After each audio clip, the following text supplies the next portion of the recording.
어버이 주일입니다. 우리를 낳아주시고 길러주신 부모님께 감사하는 날이고요. 그리고 또한 그런 부모님을 우리에게 주신 하나님께 감사하는 날입니다. 사실 하나님이요, 우리에게 가장 먼저 주신 선물, 가장 크고 첫 번째 되는 선물, 그게 바로 부모님입니다. 왜냐하면 부모님이 계시니까 우리가 태어난 거죠. 특별히 어머니들께서는 우리를 뱃속에 품고 10개월을 고생하셨습니다. 어떤 분은요, 정말 그 기간 동안에 먹지도 못하고 마시지도 못하고 다 토하고 정말 몸은 빼짝 말라가면서, 그러면서 이 아기를 위해서요 그렇게 고생하고 해서 아기를 낳는 거죠. 또 출산할 때도 그냥 쑥 낳는 게 아닙니다. 정말 죽을 것 같은 고생을 하며, 남편 있으면 남편 머리 잡으면서 진짜 왜 당신 때문에 애를 낳는다 이러면서 어쨌든 힘들게 해서 아기를 낳은 거예요. 그러니까 우리 어머니 대단하신 분들이죠. 그리고 또 우리 아버님들도 대단하신 분들입니다. 아침 일찍 일어나서 늦게까지 일을 하고, 사실 어느 때는요 직장 너무 힘들잖아요. 위에 사람한테 막 혼나고 막 그러면서 때려치고 싶죠. 그래도 왜 그 일을 합니까? 자녀들을 먹여 살리기 위해서. 자, 이렇게 정말 우리 부모님의 희생과 사랑 덕분에 우리가 여기까지 왔습니다. 자, 그런 의미로 우리 사랑하는 부모님과 우리 어르신들을 위해서 감사의 박수 돌리겠습니다. 감사합니다. 자, 하나님께서도요, 너희 부모를 공경하라, 부모를 잘 섬겨라, 이렇게 말씀했어요. 10계명 중에 5번째 계명이 바로 그겁니다. 너의 부모를 공경하라. 이스라엘에서는요, 이 공경한다는 이 단어가 어디서 왔냐면은 무겁다라는 그런 의미에서 온 거예요. 그러니까 부모님을 무겁게 여겨라. 다시 반대로 말하면은 부모님을 가볍게 여기거나 무시하거나 그러지 말아라, 이겁니다. 부모님을 존중하고 그 앞에 복종하고 그 말씀에 순종하고 때로는 두려워할 줄도 알고, 이게 부모님을 공경하는 거거든요. 그런데 어떤 자녀들은 부모님을 완전히 무시합니다. 부모님 머리 위에 올라간 거예요.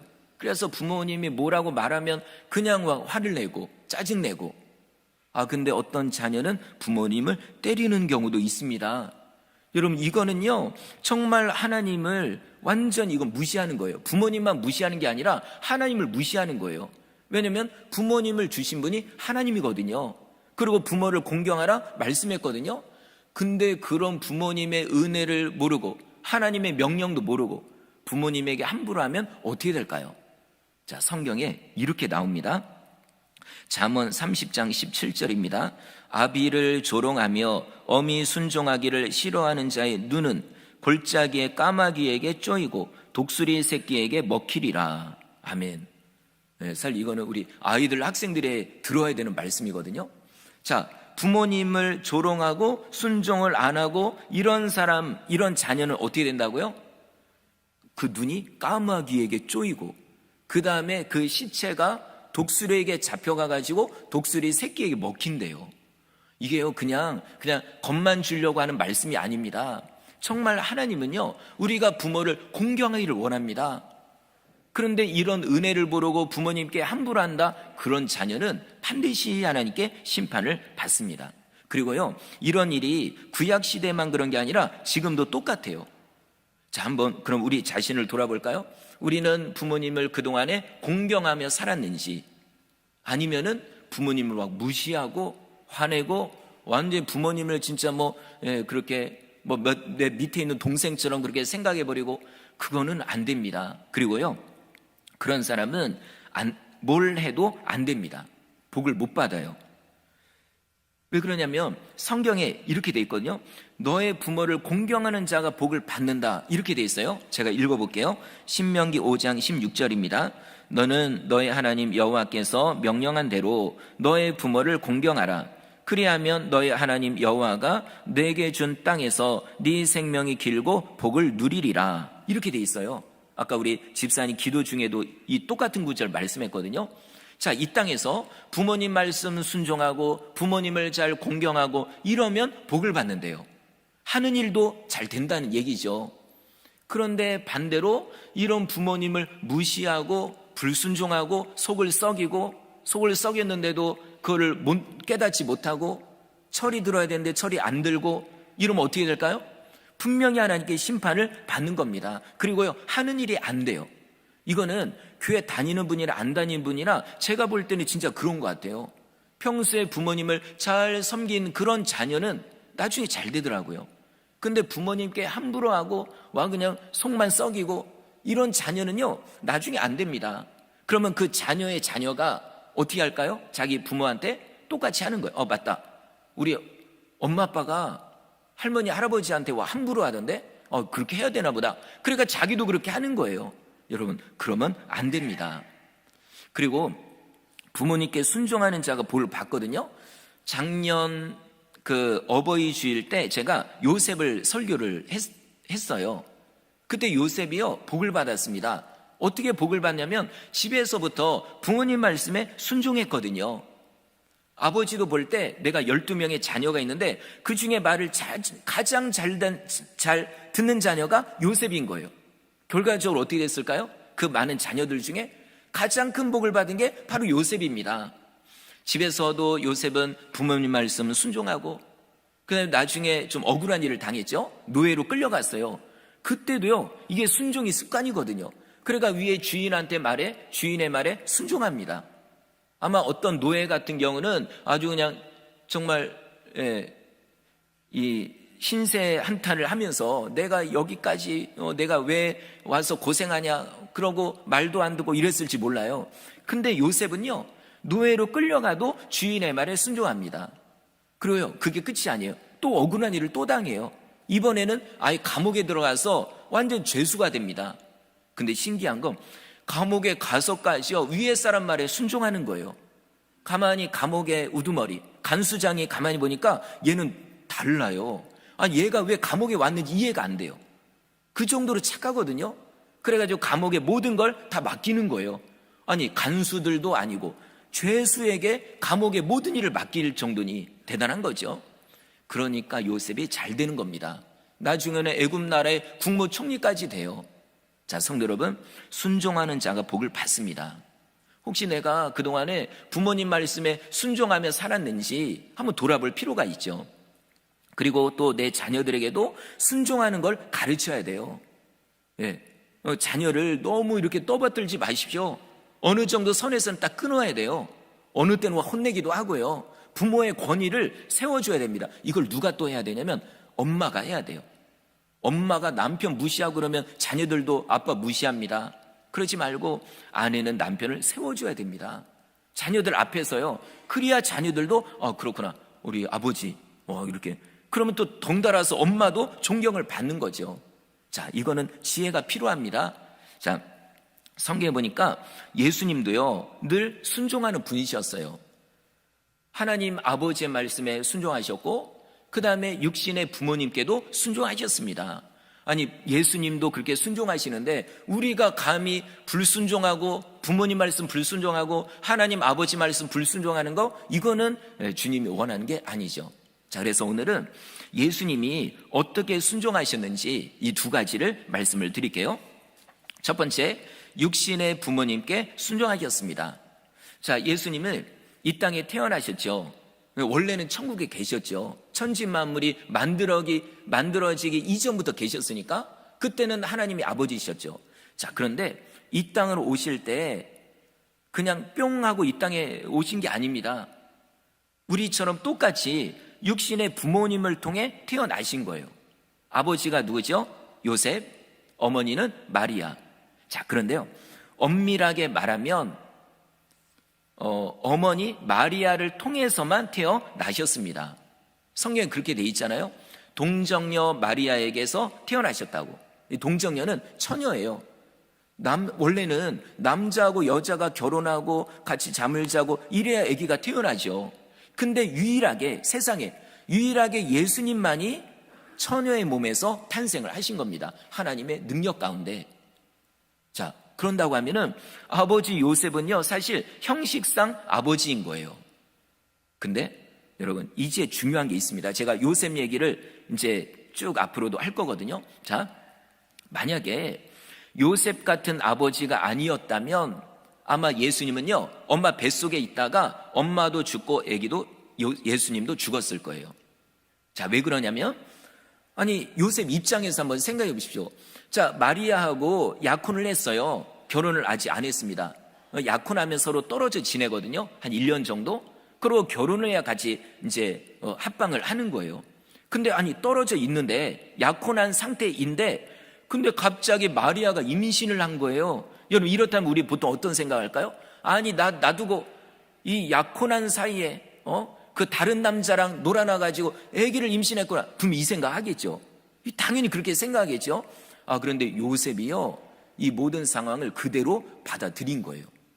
어느 날 꿈속에 천사가 얘기합니다. 요셉아, 마리아 데려오는 거 두려워하지 말아라. 왜냐하면 마리아 임신했지만 하나님의 능력으로 임신한 거다. 다시 말하면 하나님의 아들이다. 앞으로 정말 위대한 일을 감당할 아들이다 한 거예요. 여러분, 이거를 그대로 받아들인 거예요. 사실 우리가 꿈에 뭐 좋은 꿈 나쁜 꿈 꿨어도 딱 깨어나면 그 꿈이거든요. 현실은 현실이고 꿈은 꿈입니다. 그런데 놀랍게도 요셉은요, 꿈속에서 들은 그 말을 그대로 믿은 거예요. 여러분, 이거 진짜 보통 믿음이 아닙니다. 자, 만약에 요셉이요, 이걸 못 믿고 그냥 꿈에서 딱 깨어나자마자 아니, 마리아가 임신을 했다고 이런 나를 놔두고, 그래, 율법에 의하면 만약 이런 상황이다 그러면 마리아는 어떻게 될까요? 이웃 사람들이요, 남편도 포함되고 돌을 던져서 마리아는 죽어야 되는 거예요. 율법에 그렇게 돼 있어요. 아니, 율법이 아니더라도 우리가 상식적으로 생각해도 그건 이해가 안 되는 거죠. 그런데 놀랍게도 요셉이요, 천사의 말을 그대로 믿고, 그러니까 하나님의 말씀을 그대로 믿고 마리아를 보호해 준 거예요. 마치 자기의 자식인 것처럼. 여러분, 그래서 어떻게 보면 그래서 하나님이 이 요셉과 마리아 사이에서 예수님을 탄생하게 하신 것 같아요. 이 웬만한 사람 같으면 이거요, 여러분, 받아들이지를 못합니다. 자, 그런데 여기 부분을 또 우리에게도 적용할 수 있습니다. 자, 어떤 성도님은 낳아주신 부모님이 키워주신 경우가 사실 대부분이겠죠. 근데 어떤 성도님은 낳아주신 부모님이 따로 있고 키워주신 부모님이 따로 있는 경우가 있습니다. 예를 들어 낳아주신 부모님이 일찍 돌아가신 거예요. 그래서 양 아버지, 양 어머니가 나를 키워주시고, 그런데 여러분, 그렇더라도 그 분들을 정말 친 부모님처럼 섬기시기를 바랍니다. 나를 낳아주신 부모님도 귀하지만 나를 키워주신 부모님도 너무나도 귀한 거예요. 사실 예수님 입장에서 그렇거든요. 마리아는 나를 낳아주신 분이고, 그런데 요셉은 나랑 사실 전혀 상관이 없어요. 그런데 이 요셉이 나를 자식으로 인정하고, 그리고 나를 정말로 사랑으로 키워주셨거든요. 예수님은 이걸 알고 어머니를 섬기며 동시에 아버지도 똑같이 섬기신 겁니다. 자, 성도 여러분, 정말 가정에, 그리고 또 결혼을 하면 이제 양가 부모님 해서 시댁 부모님도 계시고, 그 다음에 또 처가집 부모님이 계시잖아요. 그분들을 잘 섬기는 것도, 이것도 당연히 우리가 해야 될 일입니다. 이거를요, 혹시 부모님들 이제 자녀들 이제 결혼하잖아요. 그리고 잘 알려줘야 돼요. 혹시 속 썩는 일이 있어도 그래도 너 정말 친정 시부모님한테 잘해야 된다. 그리고 또 이제 처갓집 부모님한테도 잘해야 된다. 이렇게 얘기해서 잘 섬기게 해야 됩니다. 그래야 가정이 또 화목하거든요.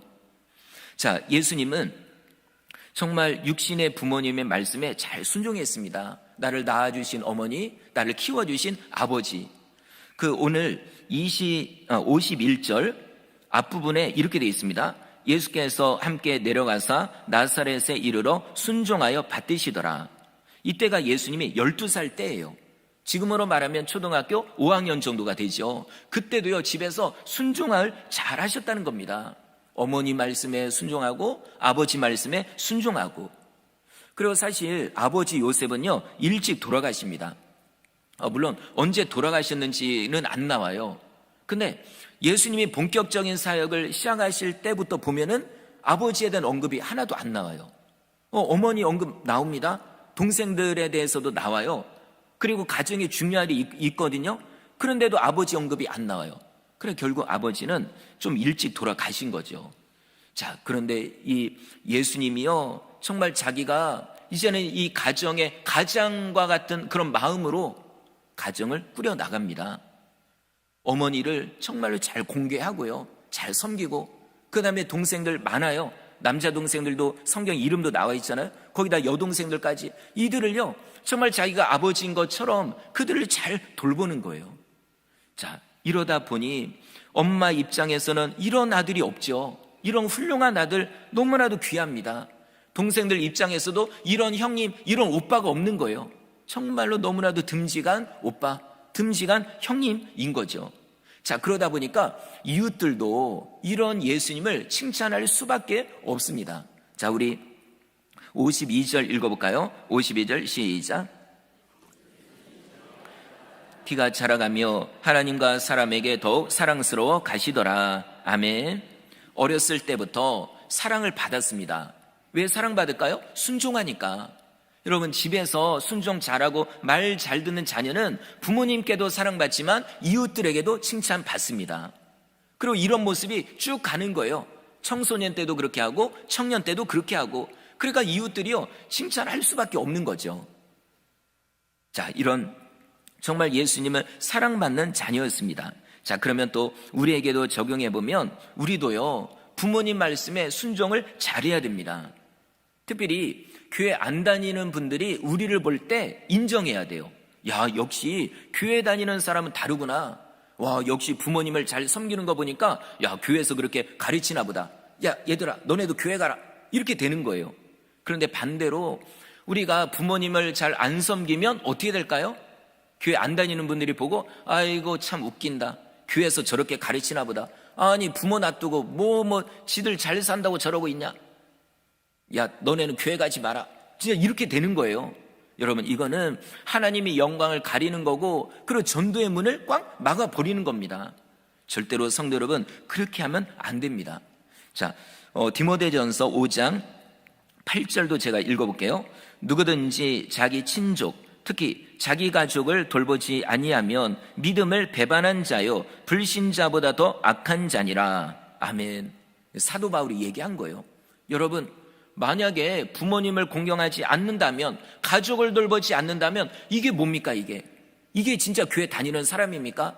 그런 사람은 저 세상 사람들보다도 그렇다고 교회 안 다니는 사람이 악하다 이 얘기가 아니라, 아니 교회 안 다니는 사람도 부모를 잘 공경하는데 교회 다니는 우리가 부모를 공경하지 않으면 이게 말이 됩니까? 이 얘기입니다. 성도 여러분, 우리는 정말로 부모님을 잘 섬겨야 됩니다. 자, 이게 첫 번째고요. 그 다음에 둘째, 예수님은 하나님 아버지께 순종하셨습니다. 자, 예수님의 육신의 부모님은 요셉과 마리아죠. 아주 귀한 분들입니다. 그죠? 그런데 사실 예수님의 진짜 아버지는 누굴까요? 저 하늘에 계신 하나님 아버지죠. 왜냐면 거기 천국에 이미 계셨으니까, 거기서 내려오신 거니까. 육신의 부모님이 있긴 있지만 그보다 먼저 진짜 아버지는 하나님 아버지입니다. 자, 예수님은 정말 하나님 아버지의 말씀에 늘 순종하며 사셨어요. 이제 이게 오늘 본문에 나오는 사건에 나오는데 이 오늘 중요한 내용입니다. 자, 이때가 언제냐면 예수님이 12살 때예요. 이때 유대인들은 아무리 멀리 살아도 1년에 딱 3번 명절 때가 되잖아요. 그러면은 예루살렘으로 다 오는 거예요. 예. 와가지고 하나님께 예배드리고, 그러고 어떤 일정을 마치고 이렇게 가는 거죠. 자, 요셉과 마리아도 유대인이기 때문에, 이스라엘 사람이기 때문에 이제 명절 때가 된 거예요. 6월절. 그래서 이제 가족을 이끌고 옵니다. 그래서 모든 일정을 다 마치고 이제는 다시 집으로 가는 거예요. 근데 가다 보니까 아들 예수가, 큰아들이요 사라진 거예요. 아니, 있는 줄 알았거든요. 이때가 언제냐면 예루살렘에서 출발해가지고 한 하루가 갔을 때, 그때까지도 모른 거예요. 뭐 우리가 생각할 때 이해가 안 되죠. 근데 그때, 자, 그 당시에는 예루살렘에 오는 게 유대인들은 다 오거든요. 그러니까 이웃들이 다 와요. 또 친척들하고 같이 살기 때문에 친척들도 다 와요. 제가 볼 때는 최소한 몇십 명, 거의 그죠, 많으면 100명이 될지도 몰라요. 이런 인원이 우르르 왔다가 우르르 가니까 그러니까 요셉과 마리아가 볼 땐 아들이 있는 줄 알았죠, 당연히. 맨날 또 말도 원래 잘 들으니까. 그러니까 이제 동생들 이제 다 맡기고 이제 이렇게 해놓고서 가는데, 아니, 하루가 갔는데 딱 예수야, 예수야 그러는데 안 보여요. 찢었어 막 그런데 안 보이는 거죠. 이 얘가 어디 갔나? 화장실 갔나? 안 보여요. 보니까 없어진 거예요. 그래가지고 난리가 난 겁니다. 그래서요, 하루길을 갔다가 찾아오면서 다시 돌아오는데 며칠이 걸리냐면 3일이 걸려요. 이 얘기는 뭡니까? 그냥 샅샅이 다 뒤진 거예요. 얘가 진짜 뭐 동물한테 끌려 잡혀 기었나 해가지고 찾아가고, 그다음에 골짜기 어디 들어갔나? 아니면 마을 어디 누가 잡혀갔나? 그냥 다 뒤져본 거예요. 근데 아무리 봐도 없는 거예요. 이래서 어디까지 오냐면, 원래 예배를 드렸던 성전까지, 예루살렘까지 온 거죠. 여러분 어디서 찾았는지 아십니까? 예루살렘 성전에서요. 거기서, 애가 거기 있을 이유가 없거든요. 와서 예배 드리면 그냥 자기 집으로 가면 돼요. 근데 딱 와보니까 어린 예수가 뭘 하고 있냐면요, 우리로 말하면 선생님, 율법 교사, 그들에게서 말씀을 배우고, 그러니까 듣고 또 본인이 질문하고, 초등학교 5학년짜리가. 그러고 한마디로 토론을 하는 거예요. 그러니까 율법 교사들이 깜짝 놀랐죠. 야, 얘 이 보통 아이가 아니구나. 보통 아이가 아니죠, 그죠? 하나님의 아들이니까. 근데 그거 모르니까, 그러니까 와, 얘 보통 아이가 아니구나 해서 놀라고. 근데 부모님은 충격받아서 놀라고. 왜냐면 애를 여기서 찾았으니까. 그래가지고요, 엄마 마리아가요, 예수를 향해 이렇게 얘기합니다. 우리 48절 읽어볼까요? 시작. 어머니는 이르되, 아이야, 어찌하여 우리에게 이렇게 하였느냐? 보라, 네 아버지와 내가 근심하여 너를 찾았노라. 예. 아이고 얘야, 왜 이런 짓을 했냐? 너하고 나하고 네 아빠하고 너를 얼마나 찾았는지 아냐? 막 이렇게 얘기를 했는데, 그래도 뭐 마리아는 양반이에요. 그래도 이 정도로 말만 했으니까, 우리나라 사람 같으면 어떻게 할까요? 당장 매부터 너 몇 대 맞을래 해서 아마 때렸을지 몰라요. 3일을 속일 썩였으니까. 자, 그런데 마리아는 그래도 양반이죠. 말만 했으니까. 그런데 요셉은 더 양반입니다. 왜냐면 말도 안 했으니까. 참 이걸 보면 진짜 요셉은 보통 사람이 아닌 것 같아요. 자기 아내가 임신을 했는데도 그래도 그러냐고 이러고 넘어가고, 그 다음에 아들을 3일 만에 찾았는데도 그냥 가만히 보기만 하고. 그러니까 하나님이 이런 가정에 예수님을 태어나게 하신 거죠. 자, 어쨌든 엄마가 너무 걱정돼서 얘기한 거예요. 네가 왜 그랬냐고. 자, 이때 어린이 예수가 뭐라고 하는지 우리 49절 읽겠습니다. 시작. 예수께서 이르시되 어찌하여 나를 찾으셨나이까? 나는 내 아버지 집에 있어야 될 줄을 알지 못하셨나이까 하시니. 대뜸하는 얘기가, 왜 저를 찾았습니까? 만약 진짜 우리 부모님이면 이놈이 그냥 한 대 진짜 때렸을지 몰라요. 근데 예수님은요, 하는 얘기가 왜 저를 찾았습니까? 자, 근데요, 이렇게 말씀하신 이유가 있습니다. 오늘 중요한 내용인데요, 49절 뒷부분입니다. 내가 내 아버지 집에 있어야 될 줄을 알지 못하셨나이까 하시니. 성도 여러분, 예수님은요, 요셉과 마리아의 아들이기 전에 먼저 하나님의 아들입니다. 이거를요, 요셉과 마리아가 12년 동안 잊어버리고 있었던 거예요. 처음에 아기를 임신할 때 이미 천사의 말을 들었거든요. 요셉도 들었고 마리아도 들었습니다. 직접 마리아 같은 경우는 천사가 나타나가지고 얘기를 했거든요. 근데 이걸 잊어버리고 있었던 거예요. 그저 내 아들이라고만 생각하고 있었기 때문에 이렇게 놀란 거죠. 근데 예수님 뭐라고 하십니까?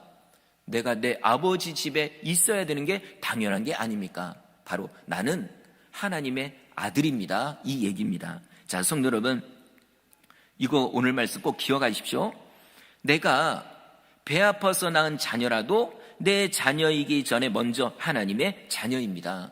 내가 힘들게 키운 자녀라도 내 자녀이기 전에 먼저 하나님의 자녀입니다. 이걸 우리가 잊어버리면 안 되거든요. 사실 이걸 잊어버리니까 우리가 자꾸 세상 방식으로 자녀를 키우는 거예요. 야, 이놈아, 공부해야지. 지금 고등학생인데 교회 간다고? 교회는 내가 갈 테니까 너는 공부나 해라. 대학교 간 다음에 와도 된다. 이게 맞는 건가요? 이거는 여러분 틀린 겁니다. 내 자녀 하나님의 자녀입니다. 그렇다면 어떻게 될까요? 하나님을 가르쳐야죠.